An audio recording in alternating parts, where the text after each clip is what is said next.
今天我们来聊一个大家都比较忌讳的话题。人走了以后，那副皮囊到底该怎么处理？火化的人真的就没有下一世了吗？六道轮回到底是怎么回事？我告诉你们，这里头的秘密比你们在网上刷到的那些惊悚标题要深得多。你们竖起耳朵听好了，今天这堂课可能会彻底颠覆你对生死的认知。先说个让很多人后背发凉的事儿。你们肯定在坊间听过这类说法，火葬场的炉子里，尸体会哭，会叫，甚至会猛地坐起来。有人就传得神乎其神，说那是亡魂不甘心，说那是怨气太重走不了。哎呀，我的天哪，你们这些人啊，就是听风就是雨，自己把自己吓得半死。我跟你们讲一句话，这世上最恐怖的东西不是鬼，是人脑子里那些胡思乱想。今天我就把这层窗户纸彻底给你们戳穿，用科学的眼光看现象，用佛法智慧看本质。这两样东西搞明白了，你对死亡的恐惧起码消掉一大半。来，我们先讲科学。火化炉里的温度多高？900度，甚至更高。有退休的殡仪工作人员出来讲实情，说在炉子外头能听见呜呜的声响，像叹气，像呜咽。家属一听，心都碎了，以为亲人在里头喊疼。其实这个道理简单得不得了。你们想一想，人虽然断了气，但肺部、胸腔里还残存着最后一口浊气。炉温一高，热胀冷缩嘛，气体受热膨胀，压力大了就要找出口。出口在哪儿？喉咙和声带。那股气流猛地冲过声带，呜的一声就出来了。这跟你往热锅里扔块湿毛巾，瘸了一声，是一模一样的物理现象，跟鬼神没有半毛钱关系。特别是那些因为事故走的、溺水走的，体内机器更多，声响就更明显。所以别再自己吓自己了，那只是身体里最后一点气在排空，仅此而已。再来说诈尸坐起来这事儿，监控里看着好好的遗体，突然手脚一抽，上半身猛地弹起来，像要坐起来，吓坏了不少人。这也不是死而复生。你们烤过鱿鱼没有？烧过麦秸秆没有？东西一受高温，水分快速蒸发，筋膜和肌肉就会剧烈收缩。我们的身体说到底也是一块肉，高温之下肌肉猛缩，牵动骨骼，手脚自然就弹了，躯干也就弯曲了。这就好比一件毛衣扔进开水里缩水了，它自己就皱巴起来了嘛。所以一定要理性。殡仪馆的工作人员是很负责的，火化前反复检查生命体征，该做的防爆处理一样不少。这都是为了让逝者走得平稳体面，不是什么残忍虐待。好，科学讲完了，现在我要给你们讲这里头的道理。为什么我们对火化这件事这么恐惧？说白了，就是太把这副身体当成我了。佛法里管这个身体叫什么？叫臭皮囊。打个比方，这身体就像你租的一间房子，你住了几十年，现在租期满了，人要搬走了。既然人都走了，这间旧房子是拆了还是烧了，跟你这个住户还有什么关系？很多人想不通这个道理，非要守着尸体不放，觉得那是自己的亲人。错了，那不是你的亲人，那只是你亲人穿过的一件旧衣裳，人早就走了，衣服留着有什么用？火化这个过程看着是猛烈，45分钟到2个小时，几十公斤柴油把100多斤的身躯烧成一小堆骨灰。但你换个角度想想，如果不烧呢？留着它在地底下慢慢腐烂，身躯流脓，发臭膨胀，那个过程要持续好几个月，哪个更体面？哪个更干净？火一把烧了，尘归尘，土归土，反而是一种痛快的成全。你再想想，一个人生前不管多风光，金山银山，名利地位，烧完了骨灰也就3斤多，其余的全是带不走的尘埃。所以看完火化这件事，你不应该害怕，你应该清醒。既然身体最终都是一把灰，你这辈子拼了命的保养它，装饰它，甚至为了它去造业，去害人，到底值不值？这是我要帮你们打破的第一层执着。打破了对身体的执着，我们才能往生理聊。有人说，既然火化这么干脆利落，那为什么老一辈非要讲究入土为安？土葬真的比火葬好吗？我告诉你们，入土为安这4个字，把中国人的魂勾了几千年，但是放在今天这个时代，我们得把它掰开了，揉碎了重新看。你们以为土葬就是躺在棺材里安安稳稳睡大觉吗？错了。那个过程如果讲细了，你们可能饭都吃不下，但我还是要讲，为的就是破除你们的糊涂。人一断气，体温每小时往下掉，几个钟头后就跟冰块一样，紧接着僵硬，肌肉锁死。这还只是头几天的事。如果选了土葬，接下来几个月，那副身体要在地底下一点一点烂成白骨。棺材里头可不是什么太平盛世，那里是细菌的狂欢派对。更要命的是什么？人虽然死了，身上带的那些病菌病毒可没死。有资料显示，丙型肝炎病毒在尸体里能存活4到21天。这些东西随着腐烂渗进土壤，渗进地下水，就是在给环境下毒。还有些家属搞防腐业，里头全是重金属，汞啊、砷啊，埋进地里，那就是给后代的饮水源投毒。你想想，你重孙子将来喝的水，可能就是被你这个老祖宗的尸体污染过的这个氨，你安得了吗？相比之下，火葬虽然看着猛烈，但细菌病毒一锅端，烧得干干净净。这是对活人负责，也是对自己的良心负责。再从大局讲，过去人少地多，随便找个山头埋了也就罢了。现在人口这么多，水草丰茂的好地方，那也是最适合种庄稼的地方。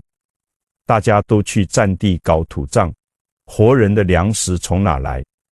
活人的房子往哪盖？所以从佛法的角度，我更主张火葬，干净、环保、不执着，身体留不住，痛痛快快，还给大自然。把土地让出来给后人种花种粮，这本身就是一种布施，就是你死后的一份功德。好，身体的事儿讲清楚了，现在进入最核心的问题，人死了，那个灵性，那个神识到底去了哪里？很多人信奉一句老话，人死如灯灭，觉得很潇洒，觉得两眼一闭啥都没了，一了百了。我告诉你们，这叫断见，是最危险的一种认知。如果人死真的如灯灭，那咱们就不用修行了，也不用讲道德了，活着尽管干坏事，反正死了也没报应，对不对？可是真实的生命不是这样运作的，生命不是一盏灯，生命是一股不停流转的能量。身体坏了，那个神识不会消失，它要去找下一个载体，就像电流断了这个灯泡，它还会流向下一个灯泡。看不见因果，就像你看不见空气，但你离了空气活得了吗？看不见 WiFi 信号，手机能不能上网？因果业力就是宇宙间那个无形的信号，精准得很，从来不会连错线。我给你们讲个真实的案例，这不是小说，是发生在农村的真事。有位老太太去世了，按规矩在家停尸3天，守灵尽孝。到了第3天深夜，大伙守着守着都犯困了，突然有人眼尖，发现老太太脸上盖的那张纸在一起一伏地动，起初以为是风吹的，仔细一看，对，那个节奏很规律，像底下有鼻息在出气。守灵的人汗毛都竖起来了，赶紧把大家喊过来，壮着胆子把纸揭开。老太太真的在喘气，没多久眼睛睁开了，活过来了。醒来第一句话就是水给我水，咕咚咕咚灌了一肚子。这老太太后来又活了35年才真正走。在这35年里，她给家人讲了那3天她去了哪儿。你们仔细听，这里头全是中阴身的秘密。她说她到了一个地方，天是灰蒙蒙的，没有太阳，也没有云，怎么走都看不到头。她见到了早已过世的爷爷奶奶爹妈，但所有人都变小了，住的房子也是矮矮小小的。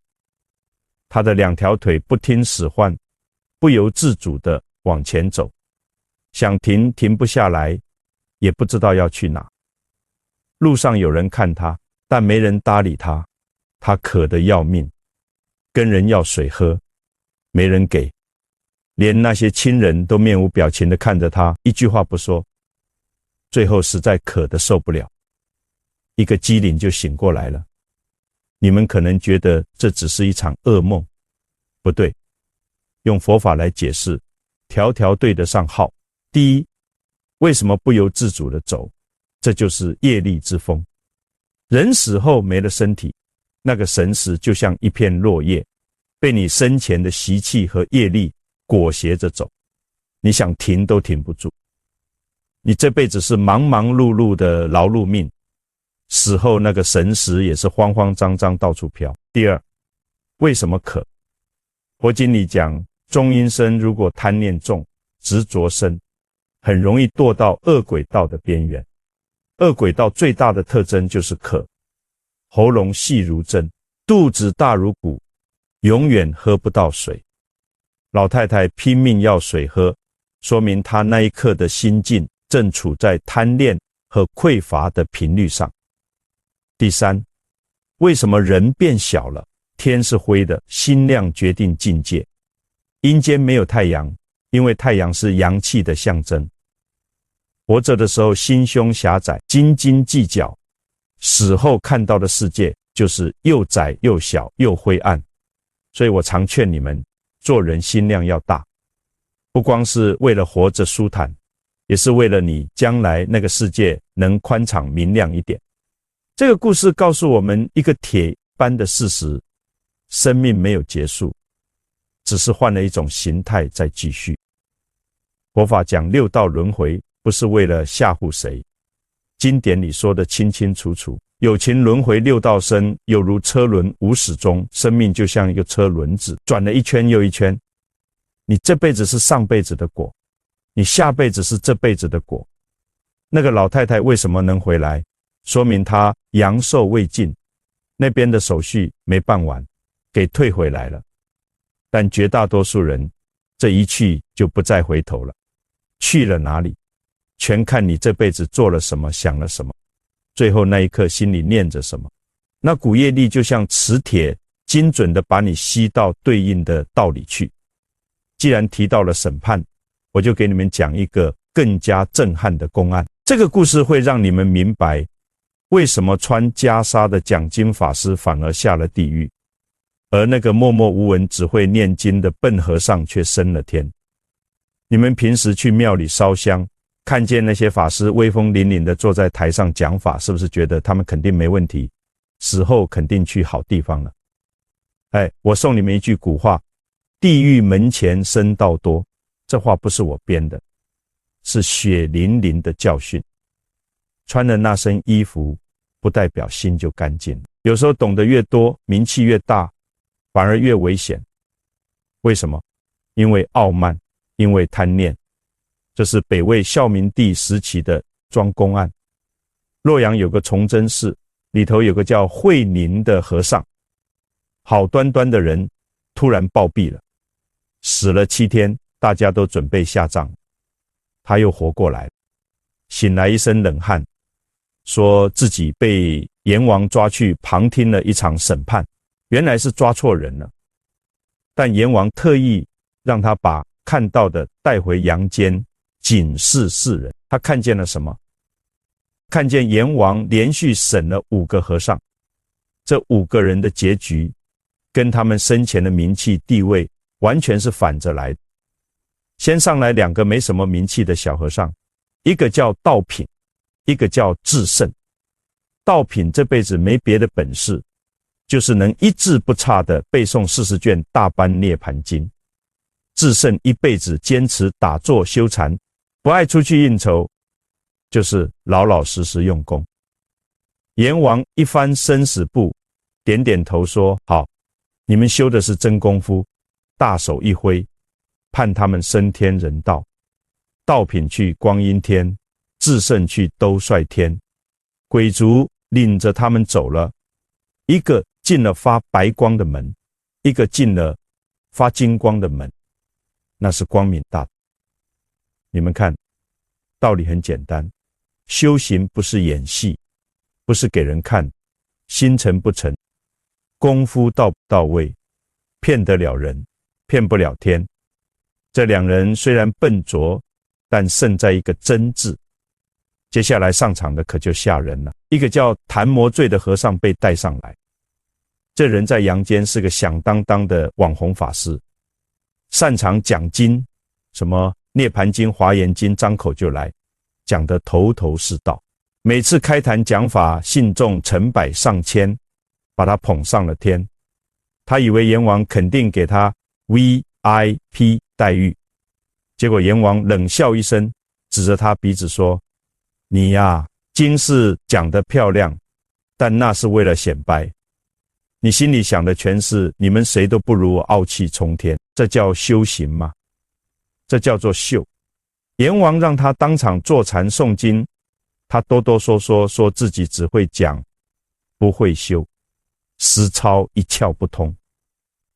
判决下来了，阿修罗道，鬼卒把他拖进一扇血红色的大门。为什么是阿修罗？因为阿修罗好斗、嫉妒、争强好胜。你爱逞能是吧？那就去那边逞个够。再下一个叫道红，一上来就邀功：阎王爷，我可是做了大好事，我教化了一家4代人信佛，我还筹款造了金灿灿的大佛像，这功德够大了吧？阎王连听都懒得听，直接说：出家人的本分是修心，你虽然搞了那么多花里胡哨的项目，但动机不纯，你是为了让人供养你，为了敛财，借着佛祖的名义做生意，这叫吃佛饭、穿佛衣、赖佛皮，判决恶鬼道，直接拖进墨蓝色的大门。你想贪是吧？那就让你去恶鬼道，永远吃不饱，永远喉咙冒火。最后一个最惨，满身是血被拖上来，叫保民。这人出家前当过太守，是个官，他在下面大喊冤枉：我虽然没怎么修行，但我带头见了灵觉寺啊，我天天拜佛啊，凭什么打我？阎王拍案大怒：你还好意思喊冤？你见识的钱哪来的？那是你当官时收刮的民脂民膏，多少百姓因为你家破人亡，你拿脏钱给佛祖盖房子，佛祖会要吗？判决地狱，受苦千世，直接扔进那个黑洞洞的门里，连看都不敢多看一眼。故事讲完了，你们听明白了没有？慧宁和尚还阳之后，把这事一传，整个洛阳城的风气都变了，连胡太后都吓得下旨严禁僧人借佛敛财。这里头的道理，我给你们提炼3条。第一，修行不在嘴皮子上，在心地上。那个讲经的大法师，就像现在的某些专家教授讲的天花乱坠，自己做不到，本质就是骗子。第二，因果不论身份，不管你是大和尚还是达官贵人，阎王那里没有后门可走，你的心是黑是白，账本上记得清清楚楚。第三，最大的功德是清净心。你看那2个笨和尚啥也不会，就守住了一颗老实心。结果反而最好。所以别觉得学佛就要搞大排场，捐大钱。心若不善，你把金山银山搬到庙里也是造业。反面教材讲完了，把大家吓得轻，我也不能光吓唬人，得给你们一点甜头。其实要往生好地方没有那么难，只要路子走对了，哪怕你是个在家的普通居士，甚至是个不起眼的老头子，一样能去那个最美好的所在极乐世界。我给你们讲个正面案例，这不是什么乡野传说，是台湾大学宋尚杰教授记录在案的真实事件。故事的主角叫慧尊居士，生前是个读书人，喜欢金石书画。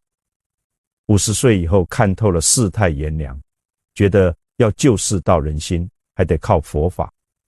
于是他把俗事全放下了，专心研究佛学，办了个念佛社，不图名不图利，就是劝人向善。到了63岁那年秋天，考验来了，他得了个怪病，挺呕吐，吃不下睡不着，折腾得很厉害。这在佛法里叫消业，走之前身体要把脏东西排一排。虽然痛苦，但他心定得很。临走的时候，周围的道友都在帮他念佛，他就在那念佛声里安安静静断了气，脉搏停了，呼吸没了。医生检查确认，确实走了。家里人开始准备后事，按规矩24小时不能动遗体，就守着继续念佛。过了10来个钟头，突然有人发现老爷子的眼皮微微动了一下，嘴唇也在抖动。大家凑过去一听，他在念佛，声音虽小，但清清楚楚。又过了半个小时，他竟然开口叫儿子的名字，眼神也亮了，脸上那种死灰色完全褪去，反而透出一种光泽。更神奇的是什么？他已经10多天没吃东西了，醒来后一口气喝了2大碗稀粥。而且大家注意这个细节，他那原本雪白的头发，后来居然慢慢全变黑了，整个人精神焕发，身上的病痛全部消失。老爷子醒来后讲了他那10几个小时的经历，跟之前那个下地狱的故事简直是一个天一个地。他说刚走的时候身体还在难受，恍惚间来了一位长者，端给他一杯热汤，叫涤根汤，说喝了病就好。他一喝下去，所有的痛苦瞬间烟消云散。接着长者带他去了一个地方，那个地方美得没法形容，四面花木繁茂，五色缤纷，到处是亭台楼阁，隐没在花海之中。空气里弥漫着一种让人心神安宁的香气，不是人间的香水味，是那种闻一口就通体舒泰的清香。走过一座白石栏杆的曲桥，桥下莲花盛开，最后进了一座大殿，中间坐着一位尊者在讲法，周围围坐着许多人，安安静静的听。他也跟着听了一会儿，心里那个欢喜呀，不想走了。这时候又来了一位长者，对他说：你还应该回去把该做的事做完了再来。他一个恍惚就醒过来了。这位慧尊居士后来又活了12年，身体比以前还好，到处劝人行善，最后再次安详离世。你们琢磨琢磨这里面的道理。上个故事，大法师讲经说法名气那么大，为什么下地狱？因为心不清净，有贪有傲。这个故事的慧尊居士不过是个普通老头，为什么能去极乐世界喝神仙汤？因为心无挂碍。你们要记住，去极乐世界不需要买门票，也不需要 VIP 身份，唯一的通行证就是那颗清净利他的心。第一，平时要修善。慧尊居士生前劝人向善，心里装着众生，这叫积福。第二，临终要正念。他走的时候虽然身体疼，但心里一直有佛号，没有乱。第三，要信得真切。那个白发变黑，就是佛力加持的明证，是给世人看的证据。有人会问，极乐世界到底是什么？是不是迷信？我告诉你们，从科学角度讲，那叫高维度的生命空间，就好比蚂蚁理解不了人类的摩天大楼，我们在三维空间也很难理解更高维度的存在，但不能因为理解不了就说它不存在。那里没有勾心斗角，没有生老病死，只有纯净的意识和能量。那杯底羹汤本质上就是一种高频能量的加持，把你在人世间沾染的浊气一下子洗干净。讲到这里，你们应该明白了，人死后不是只有阴森森的去处，还有光明的净土。去哪里完全取决于你自己。你想去那个灰蒙蒙的喝风吃土的阴间，还是想去鸟语花香、莲花盛开的极乐世界？选择权就在你当下的每一个念头里。不过说到阴间，很多人还是好奇，万一去了那边，日子到底怎么过？也要打工吗？也要吃饭睡觉吗？这个问题问到点子上了。我简单跟你们说说，阴间不是刑场，阴间更像一个巨大的心理投影厅。你在那里看到的一切，恐怖的也好，凄凉的也好，全是你自己内心的投射。它在佛法里对应的是恶鬼道，但也别一听鬼就觉得青面獠牙，他们也是一类众生，也有社会结构，也有贫富差距。那里的时间跟我们完全不一样，鬼道的1个月相当于人间1天，日子过得极慢极漫长，而且寿命极长，短的1000岁，长的上万岁。你想想，如果在那边受苦，那真是漫漫无尽头。所以佛经为什么叫我们要跳出轮回？因为但掉进去了，爬出来的时间成本太高。很多人问，给过世的亲人烧纸钱，他们真能收到吗？告诉你们，按佛经的说法，那边确实分3种鬼，多财鬼，像人间的富翁，因为有子孙经常祭祀供奉，在那边衣食无缺，少财鬼；祭祀少，日子紧巴巴，无财鬼，没人管的孤魂野鬼，永远饿肚子。所以逢年过节给祖先供点饭，烧点纸，对他们来说就是实打实的救济粮，这是孝道，也是慈悲。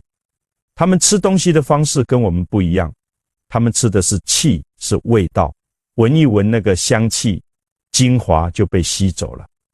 不信你做个实验，2碗一样的菜，1碗供过祖先，1碗没供过，供过的那碗坏得更快，因为里头的气被吸走了。那边也不需要像我们这样睡8个小时，闭目养神，眯一下就算睡了。为什么？因为那里没有太阳，永远昏沉沉的，本来就跟半梦半醒差不多，一切都显得萧条低矮，因为那是阴气所聚，没有生机勃勃的阳气支撑。为什么阴间没有太阳？这就回到了核心，唯心所造。太阳代表阳气、光明、温暖。一个人去了阴间，说明他心里的贪嗔痴还没断干净，心头那盏灯灭了，外面的世界自然就没有光。你在那里看到的每一幕，都是你生前习气的回放。生前爱算计，那里的人就冷漠；生前爱布施，就会有善缘帮你。所以阴间就是你内心的投影厅，荧幕上放什么片子，全是你自己生前拍好的。肯定有人急了，万一到了那边不想受苦，还有没有机会补救？有佛法的慈悲就在这里，释迦牟尼佛早就留了后门，叫3倍往生。不管你是什么根器，只要最后那一念能转过来，都有机会走。我给你们总结成3级跳。第1级，上辈往生，这是给真修行人准备的，舍弃世俗，发大菩提心，一门心思念佛，走的时候，阿弥陀佛亲自来接，坐金莲花，风风光光走。第二集终备往生。给大多数在家居士准备的，虽然没出家，但平时行善积德，斋戒念佛，关键是把所有功德全部回向极乐世界。走的时候也能见佛化身来接引。品位虽然低一档，但也是只有快乐没有苦。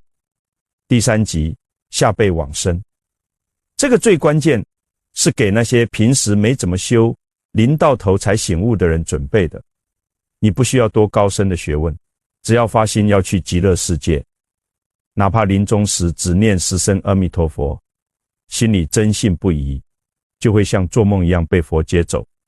虽然到了那边要在莲花里多待一阵，但终归是脱离了轮回。好，道理讲了这么多，有人要问了，具体到日常生活里，一个普通人每天该怎么修？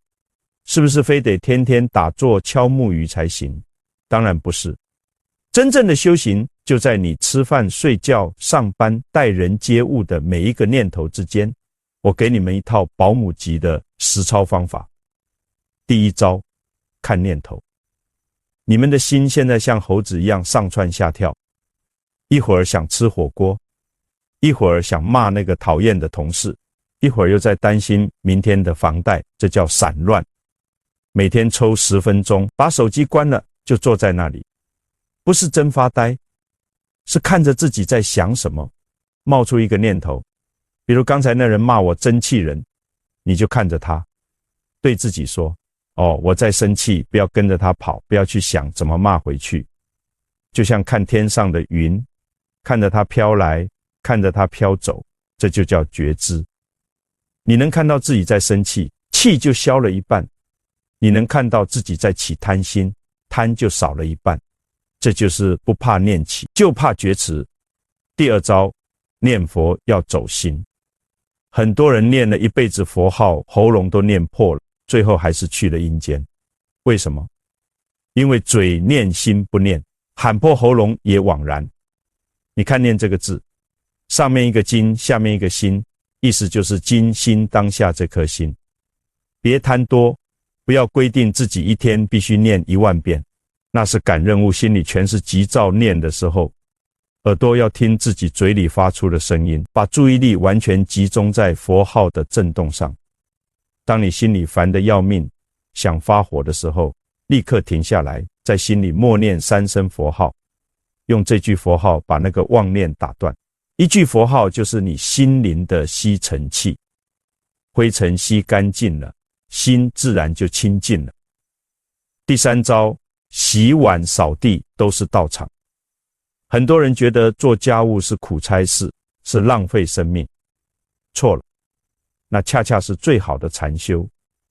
你洗碗的时候，能不能只洗碗？手摸到盘子的滑腻，水冲过手背的温度，洗洁精的泡沫，你的心就完完全全在这个动作上。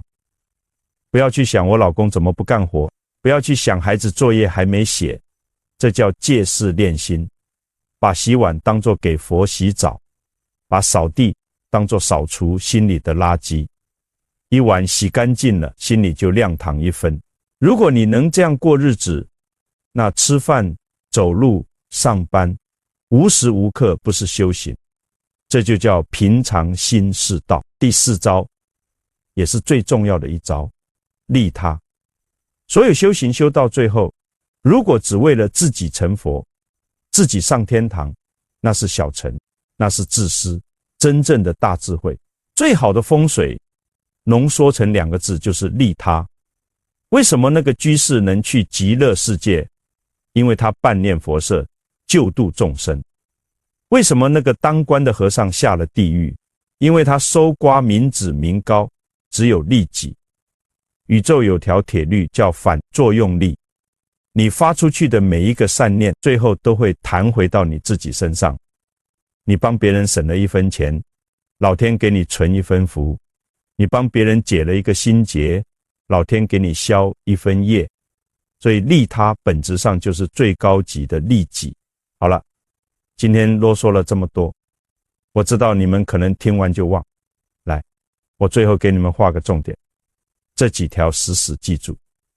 第一，关于身体别执着，火化也好，土葬也好，那只是一件穿旧的衣服，别为了这件破衣服争地盘，污染环境，那是给子孙造孽。第二，关于死亡别害怕，死不是灯灭，是搬家。你这辈子的习惯和业力决定了你下辈子搬去哪个小区。第三，关于去向别侥幸，阴间是内心的投影，极乐是清净的感召，地狱门前不看身份证，只看良心账。第四，关于修行别等待，不要等老了再修，就从现在开始，洗碗时专心洗碗，生气时看住念头，说话时多积口德。第五，关于功德别搞形式，心不善，捐再多钱也是造业，心若善，一杯水递给口渴的人也是无量功德。最后我跟你们说句掏心窝子的话，今天讲这些不是为了吓唬谁，也不是搞封建迷信，我是真心希望在这个浮躁的充满戾气的社会里，你们的心能安下来。佛法里讲智未得度，先度人者，菩萨发心，你自己还没完全明白，但你愿意把这些道理分享出去，这就已经是菩萨心肠了。你想想，你的朋友圈里有多少人还在为生老病死恐惧？有多少人还在为名利择手段？如果你把这期内容转发给他们，或者分享到家人群里，也许就因为你这一个动作，你的某位亲戚突然想通了，跟子女争遗产了。也许你的某位朋友看完，放下了对逝去亲人的执念，不再日夜痛，这就叫度人一念，胜造七级浮屠。因为你的这一个举动，世间少了一份怨气，多了一份祥和，这份福报，最后全都会回到你自己和家人身上。修行路漫漫，我们结伴而行。如果你觉得今天这堂生死大课讲到了你的心坎里，如果觉得这些道理对你哪怕有丁点启发，请动动手指，点个赞，点个关注。这不光是对我的支持，更是在为你自己种一颗善因。我希望你们在评论区里就留下2个字，善念，或者写一句为家人祈福的话，让我们成千上万人的善念汇聚在一起，形成一个巨大的正能量场。在这个磁场里，你也好，我也好，大家都能平安喜乐，60吉祥。好了，今天的龙门阵就摆到这里，我是你们的老朋友，我们下期再见，不见不散。